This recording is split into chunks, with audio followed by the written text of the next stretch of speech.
Hey guys, so hello and welcome to your YouTube channel 20 Minute Accounts and welcome to the third video of our ongoing chapter that is cash flow statement.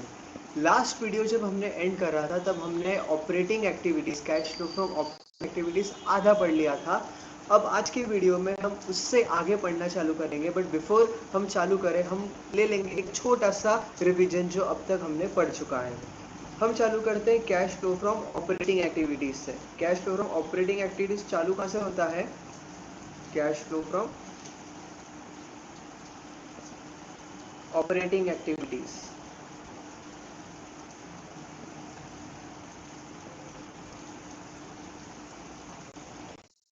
होता है point number 1 जो कि होता है net profit as per P and L account.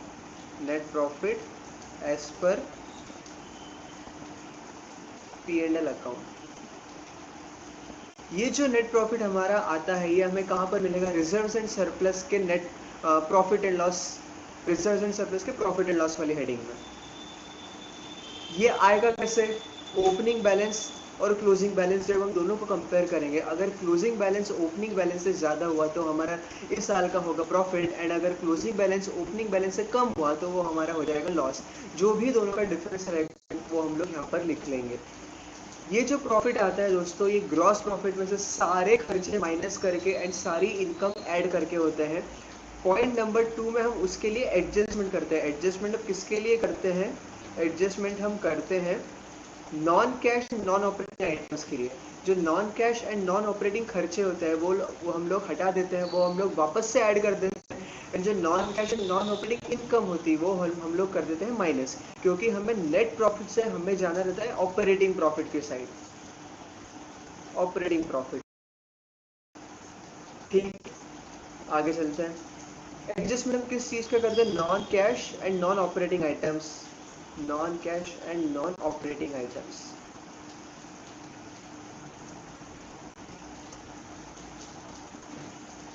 जिसमें हम लोग सारे जो हमारे non cash and non operating expenses रहते हैं उसको हम लोग कर देते हैं ऐड, एंड इसमें से जो cash and non operating income रहती है उसको हमें करना रहता है माइनस, ठीक है। उससे जो फिगर आता है वो हमारा आता है ऑपरेटिंग प्रॉफिट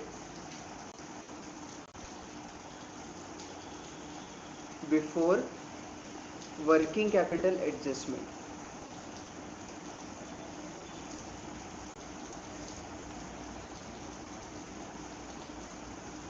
यहाँ पर आके दोस्तों हमने कल हमारा वीडियो एंड करा था।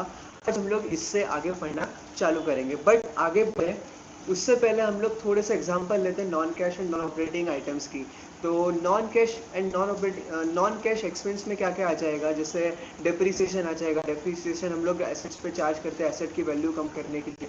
साथ में अगर मैं कोई जनरल रिजर्व में ट्रांसफर कर रहा हूँ, कोई प्रॉफिट का पार्ट एक जनरल रिजर्व में ट्रांसफर कर रहा हूँ, तो वो वाला पार्ट भी यहाँ पे ऐड करेंगे, क्योंकि हमने उसको ग्रॉस प्रॉफिट में से माइनस करा था, एंड बिकॉज होता है इस नॉन कैश आइटम होता है एक्सपेंस वाले साइड में, इसलिए हम उसको वापस ऐड कर देते हैं। साथ में अगर कोई मशीनरी बेची, मशीनरी बेचने पर मुझे लॉस हुआ तो ये मेरा नॉन ऑपरेटिंग लॉस होगा, इसको भी मैं वापस ऐड कर दूंगा। साथ में ही ऐसा कोई एसेट बेचने पर मुझे प्रॉफिट हुआ तो वो बिकॉज वो मेरा नॉन ऑपरेटिंग इनकम हो जाएगी, ठीक है। एक पॉइंट आता है दोस्तों प्रोविजन फॉर टैक्सेशन। इसको मैं सोच रहा हूँ कि एक अलग से वीडियो में एक अच्छे से कवर करेंगे इसको, क्योंकि इसके बहुत सारे केसेस बनते हैं। बट मैं आपको एक रफली आइडिया दे दूँ। हम लोग बनाते हैं प्रोविजन फॉर टैक्सेशन। जब आप इनकम टैक्स अगर कभी पढ़ोगे तो आप उसमें पाओगे income of previous year is taxable in assessment year. मतलब इस साल की जो हमारी इनकम हुई उस पर हमें टैक्स कब देना पड़ता है? उसको हमें टैक्स देना पड़ता है अगले फाइनेंशियल ईयर में। मतलब फाइनेंशियल ईयर 2020 एंड 21 पे हमें टैक्स कब देना पड़ेगा? 2021 22 में। तो प्रूडेंस कॉन्सेप्ट वो बोलता है कि जब तुम इस साल की बुक्स एंड करोगे तुम्हें टैक्स का एक प्रोविजन बनाना पड़ेगा। तो जो इस साल करंट ईयर का जो प्रोविजन मैं टैक्स का बनाऊंगा उसके लिए मैं क्या एंट्री पास करूंगा मुझे बताओ। उसके लिए मैं एंट्री पास करूंगा provision for tax account debit, sorry profit and loss account debit to provision for tax account.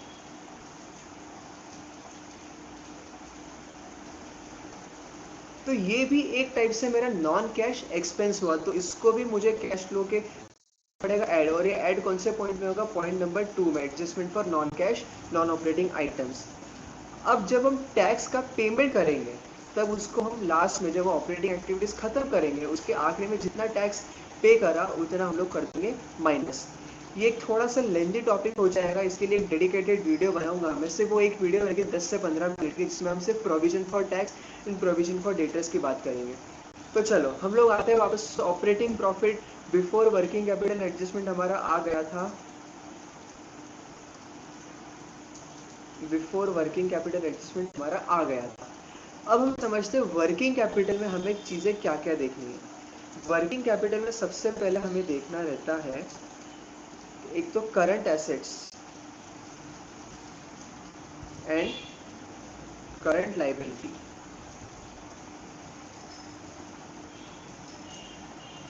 Current assets के दोस्तों मुझे फटाफट से एग्जांपल बता दीजिए। सबसे पहले तो डेटर्स आ जाएंगे, फिर क्या आएगा, बिल्स रिसीवेबल्स आ जाएंगे, जिन दोनों को हम साथ में क्या बुलाते हैं, ट्रेड रिसीवेबल्स। और क्या क्या यहाँ पे आता है, इन्वेंट्री। और क्या आएगा यहाँ पर बता दीजिए फटाफट से। इन्वेंट्री हो गया, और आ सकता है यहाँ पर एक्रूड इनकम,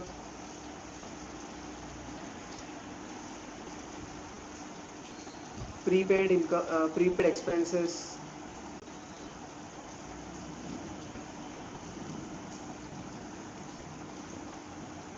इंपॉर्टेंट पॉइंट यहाँ पर आता है करंट इन्वेस्टमेंट्स।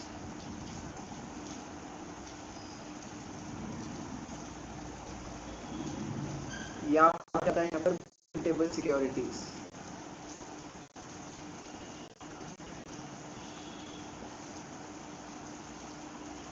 ये दोनों दोस्तों जब हम कैश फ्लो बनाते हैं, ये दोनों चीजें हमारी पार्ट रहती है कैश एंड कैश इक्विवेलेंट की।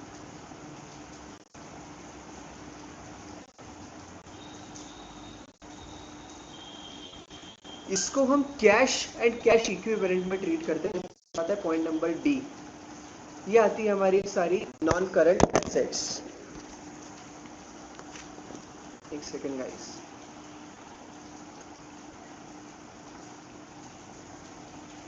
ठीक है, आगे बढ़ते हैं। अब आते हैं हम लोग हमारे करंट लाइबिलिटीज पे। तो करंट लाइबिलिटीज क्या क्या होता है हमारी, trade payables, sorry trade creditors, इसको हम नॉर्मली क्रेडिटर्स बुलाते हैं, creditors for goods, bills payable,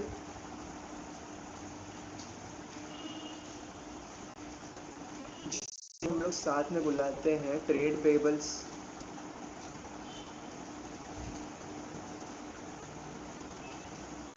ठीक है।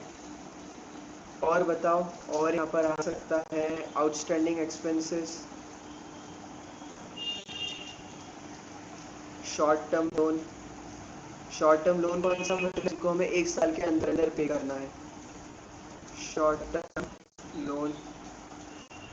एसेट में एक और पॉइंट आ सकता है यहाँ पर, जो कि हमारा होगा शॉर्ट टर्म एडवांसेस, जिसका पेमेंट हमें एक साल के अंदर अंदर मिल जाएगा,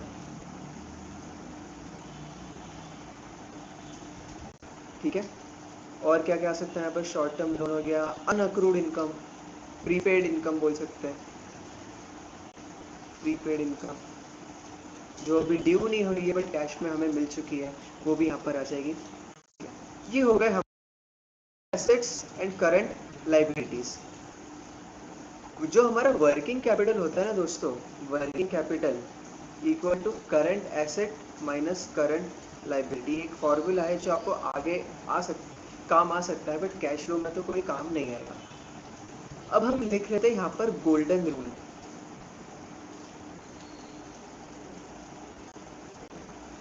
इसके पीछे का मैं आपको लॉजिक भी बताऊंगा अभी, पर आप अभी साथ में गोल्डन रूल एक लिख लीजिए।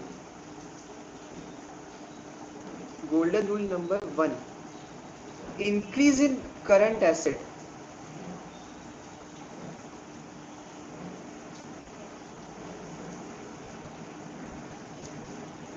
इसको हम लोग ट्रीट करेंगे outflow.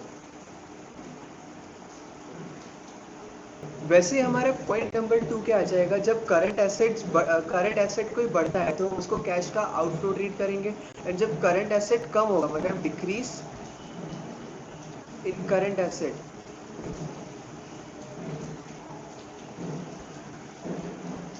Will be treated as inflow. अब वैसे ही आप लोग सोचिए कि करंट लाइबिलिटी का क्या होगा, इंक्रीज इन करंट लाइबिलिटी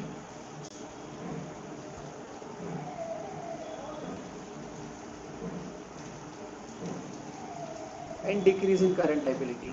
सोचिए सोचिए क्या होगा, जब करंट लाइबिलिटी बढ़ेगी तो हमारा कैश इनफ्लो होगा कि आउटफ्लो होगा। सिमिलरली जब करंट लाइबिलिटी हमारी कम होगी तो हमारा कैश आउटफ्लो होगा कि इनफ्लो होगा, डिक्रीज इन करंट लाइबिलिटी। जब भी हमारी करंट लाइबिलिटी बढ़ती है वो होगा हमारा इनफ्लो। इनफ्लो को हम लोग क्या करेंगे दोस्तों, इनफ्लो को हम लोग करेंगे कैश फ्लो में ऐड। एंड जब भी हमारा करंट लाइबिलिटी कम होगी वो हमारा हो जाएगा आउटफ्लो। इसके पीछे का आप लोग अब लॉजिक समझिए। ये तो हमारा हो गया गोल्डन रूल, लिख लीजिए, वीडियो को पॉज करके लिख लीजिए, तब तक मैं आगे बढ़ा देता हूँ। चलो अब इसके पीछे का समझते लॉजिक। सबसे पहले क्या था हमारा, इंक्रीज इन करंट एसेट।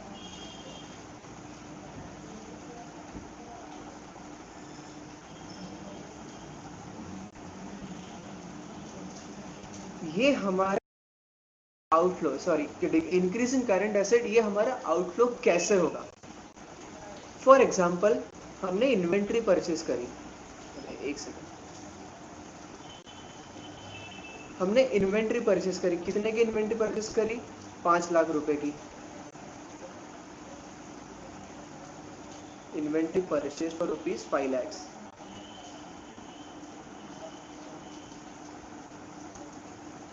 कितने रुपए की, 5 लाख की।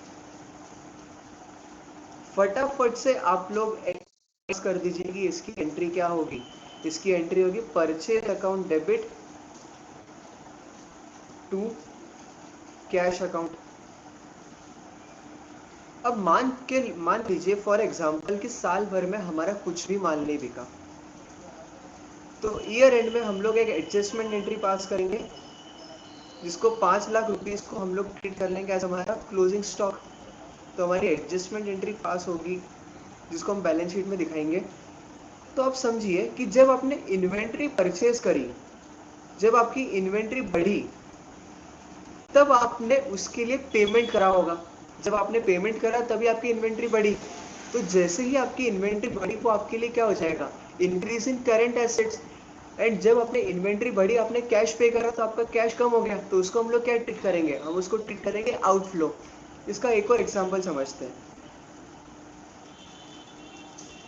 Advance given to our employee,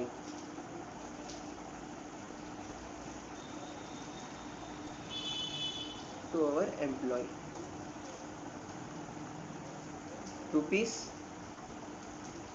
₹2 lakhs। यहां पर क्या entry, advance account debit to cash account, बराबर बराबर 2 लाख, 2 लाख। मान लीजिए ये जो एडवांस मैंने दिया उसको 5 महीने के लिए दिया, 6 महीने के लिए दिया। एंड किस डेट पे दिया मैंने, वो उसको दिया 25 मार्च को। इसका पेमेंट मुझे कब मिलेगा, अगले 6 महीने में मिलेगा। बट जब ईयर एंड हुआ तो मुझे ये अमाउंट मुझे बुक्स में दिखाना पड़ेगा, एंड मैं बुक्स में से क्या ट्रीट करूंगा, मैं इसे ट्रीट करूंगा करंट एसेट, बिकॉज इसका पेमेंट मुझे 1 साल के अंदर मिल जाएगा, तो मेरे लिए लॉन्ग टर्म ना होकर शॉर्ट टर्म हो जाएगा, इसलिए करंट हो जाएगा। तो जब मैंने किसी को एडवांस दिया तब मेरे बुक्स में एडवांस का अकाउंट बढ़ा, मतलब मेरा करंट एसेट एक बढ़ा। बट उस चक्कर में मेरा कैश बिजनेस से बाहर चला गया। तो जब कैश बिजनेस से बाहर जाता है तो वो मेरे लिए क्या हो, कैश का आउटफ्लो। आई होप आप समझ पा रहे होंगे। ऐसे समझ लीजिए, डेटर्स, आपके जब डेटर बढ़े उसके लिए तो पूरा दोस्तों एडजस्टमेंट होता है, जिसको मैं मैं आपको इसलिए शॉर्ट ट्रिक्स में पढ़ा रहा हूँ, आपको उसका इतना डिटेल में जाने की जरूरत नहीं है। आप बस इस लॉजिक से समझ लीजिए कि जब आपका डेटा, इस ये सबसे बेस्ट एग्जांपल होगा उसके लिए, इन्वेंट्री भी। जब आपने कोई इन्वेंट्री खरीदी तो आपका इन्वेंट्री करंट एसेट बढ़ा बट आपका कैश कम हो गया। वैसे सेम एडवांस, आपने जब किसी को एडवांस दिया, किसी को एक शॉर्ट टर्म लोन दिया 2 महीने के लिए, 5 महीने के लिए, तब आपका करंट एसेट बढ़ा, आपका शॉर्ट टर्म लोन से एडवांसेस का अकाउंट बढ़ गया, बट साथ में आपका कैश कम हो जाएगा। तो पॉइंट नंबर 1 हमारा क्या होता है, हमारा पॉइंट नंबर 1 ये है कि जब भी कोई करंट एसेट बढ़ता है तो हमारा कैश का आउटफ्लो होता है। अब इसी बात से समझ लिया, आपने कोई सामान बेच दिया तो आपकी इन्वेंट्री कम हुई, इन्वेंट्री कम हुई मतलब आपका करंट एसेट कम हुआ। बट जब आपकी इन्वेंट्री कम हुई, आपने इन्वेंट्री बेची होगी, तो जब किसी को आपने कुछ स्टॉक आपका बेचा होगा तो उसने आपको क्या पे करा होगा, उसने आपको पेमेंट करा होगा कैश। तो जैसे ही आपकी इन्वेंट्री कम हुई, मतलब जैसे ही आपका करंट एसेट कम हुआ, आपका कैश बढ़ गया। तो decrease in current asset will be treated as cash inflow. Same वैसे ही हम लोग समझ सकते हैं इंक्रीज इन करंट लाइबिलिटी। आपने किसी से 1 महीने के लिए लोन लिया, बराबर। जब आपने लोन लिया तब आपने उस सामने वाले इंसान ने आपको पेमेंट करा होगा, आपको एक कैश दिया होगा। तो जब उसने आपको कैश दिया होगा तो दो चीजें हुई होंगी। सबसे पहले तो आपका कैश अकाउंट बढ़ा होगा, एंड दूसरा आपका करंट लाइबिलिटी में शॉर्ट टर्म लोन्स का अकाउंट एक बढ़ गया होगा। तो इससे हम कंक्लूड कर सकते हैं कि जब अपनी करंट लाइबिलिटी बढ़ती है तब वो हमारा होता है कैश का इनफ्लो। एक शॉर्ट सी ट्रिक है समझने के लिए, जिसको आप लोग समझ सकते हैं, बट एग्जाम में ऐसा कुछ आपको लिखने की जरूरत नहीं पड़ेगी। जैसे जैसे आप क्वेश्चंस की प्रैक्टिस करते जाओगे आप ये चीज़ बहुत अच्छे से समझ जाएंगे। एक बार वापस, मैंने किसी से लोन लिया, मैंने एंट्री पास करी होगी, account debit to loan account, बराबर, ये एंट्री मैंने पास करी होगी। तो जब मैंने लोन लिया मेरा करंट लाइबिलिटी बढ़ी, साथ ही साथ मेरा कैश भी बढ़ा। तो जब मेरी करंट लाइबिलिटी बढ़ती है वो मैं ट्रीट करता हूँ कैश का इनफ्लो। सिमिलरली जब इस लोन का मैं पेमेंट करूंगा तो मेरा करंट लाइबिलिटी वाला अकाउंट कम हो जाएगा, मतलब डिक्रीज इन करंट लाइबिलिटी, साथ ही साथ मेरा कैश भी कम हो जाएगा। कैश कम हुआ मतलब वो मेरे लिए होगा कैश का आउटफ्लो। तो उसको हम लोग कर देंगे कैश फ्लो में माइनस। आते हैं हमारे कैश फ्लो में वापस, ये रहा। चारों पॉइंट वापस से हम एक बार यहाँ पे लिख लेते हैं। Increase in current asset, current asset and current liability, current asset and current liability. जब भी करंट एसेट बढ़ता है हमारा कैश का क्या होता है, होता है हमारा आउटफ्लो। एंड जब भी करंट लाइबिलिटी बढ़ती है तो कैश का होता है इनफ्लो, जिसको हम कर देंगे माइनस, जिसको हम कर देंगे ऐड, चाहे यहाँ पर निकल के आ जाए। साथ में point number 2, decrease in current asset and decrease in current liability.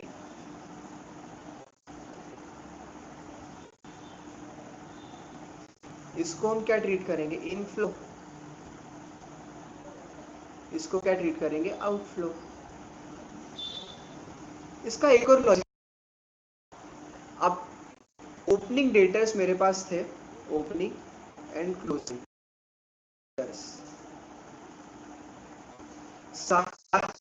Debtor थे 3 लाख रुपीज के, एंड एंड में मेरे पास डेटर बचे 2 लाख रुपीज के। ये कम कैसे हुए होंगे, जब डेटर्स ने मुझे पेमेंट कर दिया होगा। तो एंट्री क्या पास हुई होगी, cash account debit to debtor account. Debtor मेरा क्या है, डेटर मेरे लिए करंट एसेट है। तो जब करंट एसेट कम हुआ, कैसे कम हुआ, डेटर्स कम हुए, डेटर्स ने मुझे क्या पे करा, डेटर्स ने मुझे पे करा कैश। तो मैं उसको क्या ट्रीट करूंगा, कैश का इनफ्लो। तो जब भी कोई करंट एसेट कम होता है तो मेरे लिए वो क्या होता है, कैश का इनफ्लो।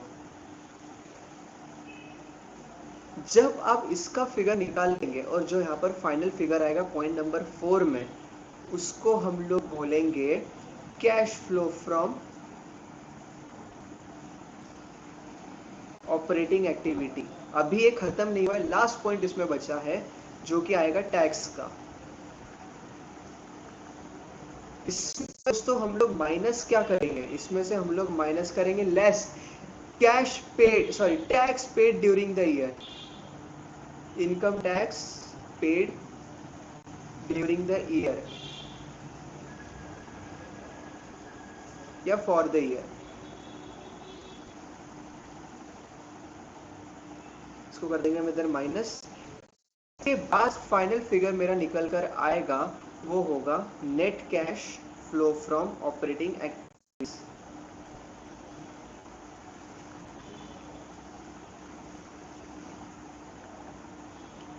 ऑपरेटिंग एक्टिविटीज वापस से क्विक, एकदम क्विक रिवीजन करेंगे। हमारा cash flow from operating activities चालू कहाँ से होता है? हमारा cash flow from activities, cash flow from operating activities चालू होता है net profit as per P and L account. Net profit as per P and L account आपको कहाँ पे मिलेगा? रिजर्व्स एंड सरप्लस के, surplus that is balance of statement of P and L के opening, closing minus opening का difference. अगर closing ज्यादा है एंड ओपनिंग कम है तो साल में आपने अर्न करा है प्रॉफिट, एंड अगर ओपनिंग ज्यादा एंड क्लोजिंग कम है तो वो होगा आपका साल भर के लिए लॉस। आई बात समझ में? ठीक है, आगे बढ़ते हैं। पॉइंट नंबर 1 हो गया हमारा पी एंड एल अकाउंट, जो इस साल का हमने प्रॉफिट अर्न करा, नेट प्रॉफिट। इसमें हम लोग ऐड करेंगे adjustment for non cash and non operating items. सारे non cash and non operating खर्चे हम नेट प्रॉफिट में कर देंगे ऐड, एंड सारे non cash and non operating income हम लोग नेट प्रॉफिट में से कर देंगे minus. Example, non cash and non operating expenses के डेप्रिसिएशन हो गया, ट्रांसफर टू जनरल रिजर्व हो गया, इस साल जो हमने टैक्स एंड डेटर्स के लिए प्रोविजन बनाया था वो हो गया, साथ में कोई हमें इंटरेस्ट, हमने किसी चीज़ पर इंटरेस्ट दिया, लोन पर, डिबेंचर्स पे, तो वो भी हमारा हो जाएगा नॉन ऑपरेटिंग। क्योंकि नॉन ऑपरेटिंग क्यों? क्योंकि वो हो जाएगा हमारा फाइनेंसिंग। डिविडेंड पे करा, वो भी मेरे लिए हो जाएगा फाइनेंसिंग, इसलिए मुझे यहाँ पर उसको करना पड़ेगा ऐड। कोई मशीन या कोई एसेट बेचा जिसमें मुझे लॉस हुआ, वो भी मुझे यहाँ पे दिखाना पड़ेगा। ये हो गए मेरे कुछ non cash and non operating expenses के खर्चे। इन दोनों का जो नेट फिगर आएगा वो क्या, उसको हम क्या बोलते हैं? Operating profit before adjustment for working capital. फिर हम करते हैं वर्किंग कैपिटल का एडजस्टमेंट, जिसमें अगर current increase in current asset को हम ट्रीट करते हैं आउटफ्लो, जिसको हम कर देंगे minus. Increase in current liability को हम ट्रीट करते हैं इनफ्लो, जिसको हम करेंगे ऐड। अगर करंट एसेट मेरा साल भर में घटता है, ओपनिंग बैलेंस मेरा कम और क्लोजिंग बैलेंस मेरा, सॉरी, क्लोजिंग बैलेंस कम और ओपनिंग बैलेंस ज्यादा रहता है, तो उसको हम ट्रीट करेंगे कैश का इनफ्लो, बिकॉज साल भर में मेरे करंट एसेट कम हुए, एंड करंट एसेट जब भी कम होते हैं उसको हम ट्रीट करते हैं इनफ्लो, एंड इसको कर देते हैं ऐड। साथ में अगर करंट लाइबिलिटी मेरी कम हो रही है तो उसको हम कर देंगे माइनस। हो, इससे क्या निकलता है? Cash flow from operating activities.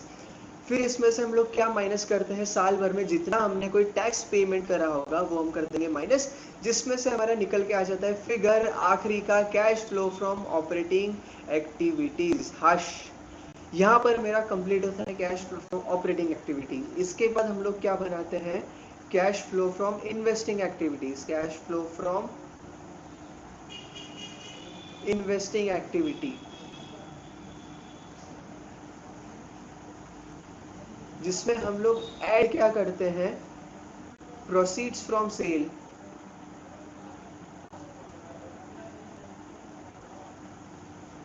Of non current asset,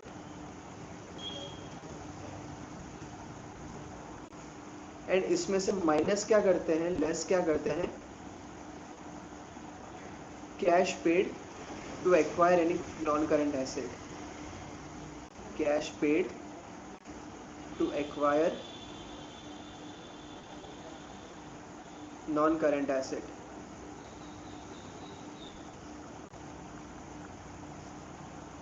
इससे जो फिगर निकल के आता है उसको हम क्या बोलते हैं? Net cash flow from operating activities, and net cash used in operating activities, net cash flow from operating activities, sorry investing activity.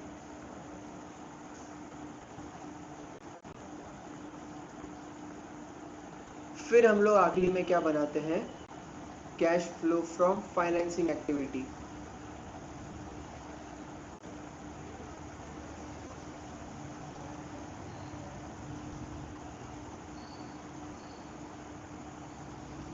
Cash flow from activity. इसमें हम लोग ऐड क्या क्या करते हैं? इसमें हम लोग ऐड करते हैं शेयर कैपिटल इशूड या शेयर कैपिटल रेज्ड, जो बोलना मुझे इशूड अच्छा लगता है, मैं इसलिए इशूड अच्छा लिखूंगा। फिर एनी लोन या लॉन्ग टर्म बोरोइंग,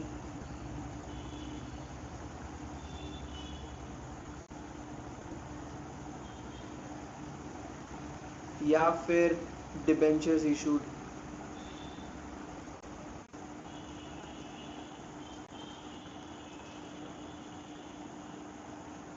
इसको हम लोग कर देंगे ऐड। अब इसमें से हम लोग सबट्रैक्ट क्या करेंगे, इसमें से हम लोग लेस करेंगे repayment of loan, repayment of non current liability,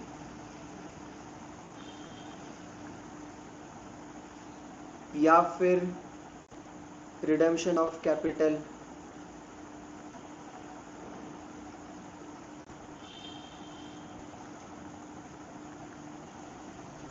interest paid, या फिर dividend paid and so on. इससे मेरा क्या निकल कर आ जाएगा, इससे मेरा निकल कर आता है net cash flow from financing activity. ये कंप्लीट होते हैं मेरे पॉइंट नंबर 3। इतना हम लोग अभी तक पढ़ चुके हैं। जब हम इन तीनों को ऐड करेंगे उससे क्या आता है, नेट इंक्रीज या डिक्रीज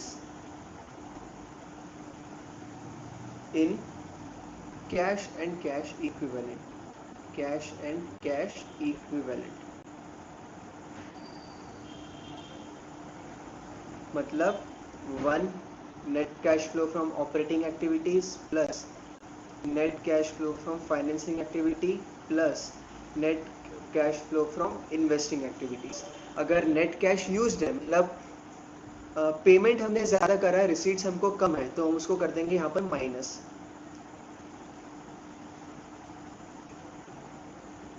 अच्छे से लिखते हैं 1 प्लस माइनस 2 प्लस माइनस 3। ठीक है। लास्ट पॉइंट, इसमें हम लोग ऐड कर देंगे हमारा ओपनिंग बैलेंस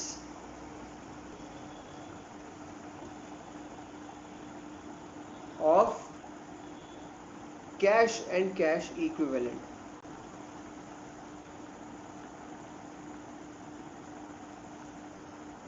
एंड हमारा लास्ट फाइल जो आएगा वो होगा क्लोजिंग बैलेंस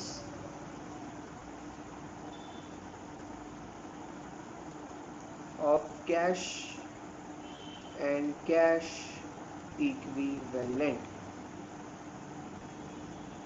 स्पेलिंग गलत हो गई दोस्तों, सॉरी। EQUIVALANT। यहाँ पर दोस्तों आकर हमारा फाइनली कंप्लीट होता है हमारा कैश फ्लो स्टेटमेंट का फॉर्मेट। फटाफट से रिवीजन करने की इच्छा है आप लोगों की? चलिए नेक्स्ट वीडियो में करेंगे। That's it guys, thank you for watching. यहाँ पर मेरे इस वीडियो में कंप्लीट होता है हमारा कैश फ्लो का फॉर्मेट। कल वाले वीडियो से या नेक्स्ट वीडियो से हम लोग पढ़ना चालू करेंगे इसके इजी टू लेकर एडवांस लेवल तक के बहुत अच्छे क्वेश्चंस। मेरा टारगेट रहेगा कि मैं आपके साथ कैश फ्लो स्टेटमेंट के एटलीस्ट 10 to 15 क्वेश्चंस तो भी आपके साथ कवर करूं। जाते जाते मैं आपको एक पॉइंट बता के जाता हूँ, कैश फ्लो स्टेटमेंट अगर आपके एग्जाम में आ गया, कैश फ्लो स्टेटमेंट बनाने का क्वेश्चन अगर आपके एग्जाम में आ गया, तो अब मान लीजिए कि वो 6 से 8 नंबर का आएगा। एंड ये पूरे पेपर में एक अकेला क्वेश्चन ऐसा रहता है जिसका सॉल्यूशन खुद क्वेश्चन में दे के रखा होता है। ये देखिए, ये आपका सॉल्यूशन आ गया, जो कि आपको कहाँ पे मिलेगा, आपको मिलेगा क्वेश्चन में। अगर ये आपका सही आ गया, आपके बैलेंस शीट में जो फिगर दिया होगा कैश एंड कैश इक्विवेलेंट का क्लोजिंग बैलेंस अगर मैच हो गया, तो आपका सॉल्यूशन सही है। अगर कहीं पर गड़बड़ हो जाती है, तो जो मेरे इस सीरीज का लास्ट वीडियो होने वाला रहेगा उसमें मैं आपको एक ट्रिक बताऊंगा कि अगर आप कहीं पर अटक गए तो आप कैश फ्लो स्टेटमेंट का क्वेश्चन कैसे सॉल्व कर सकते हैं। सो that's it guys, thank for watching this video. अगर आपने चैनल को अभी तक सब्सक्राइब न करा हो तो सब्सक्राइब कर दीजिए एंड साथ में बेल आइकन भी दबा दीजिए ताकि आपको सारे अपडेट्स और नोटिफिकेशंस मिलते रहे। वीडियो को शेयर कीजिए अपने दोस्तों के साथ एंड वीडियो को लाइक कीजिए। अगर आपको कुछ भी डाउट आता है बिल्कुल कमेंट सेक्शन में पूछ सकते हैं, मैं ट्राई करूंगा जल्द से जल्द उस डाउट को क्लियर करने की। So that's it from guys my side, I am Yashodhan Parajkar from Indore signing off. Thanks for watching, bye bye, take care and नमस्कार।